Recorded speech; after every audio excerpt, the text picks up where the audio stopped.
Hey, this is Marco, and in this video I'm going to show you how to check another Instagram account password.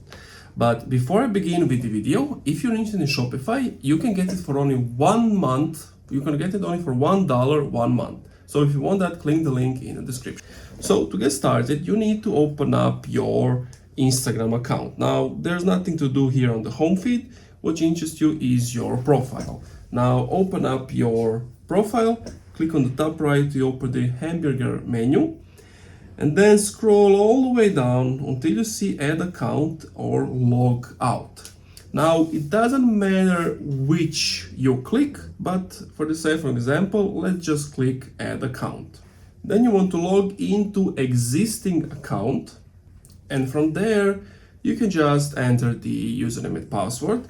If you don't know the password, you can go to forgot password, then enter username or phone. Another way is to autofill it. Now, to autofill it, you need to go to your settings and then scroll down until you see passwords. You can see here are the passwords.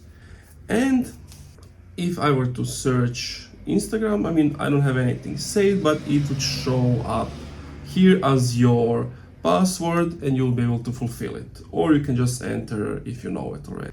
And that's it. Thank you for watching this video. If you enjoyed, leave a like, comment, subscribe.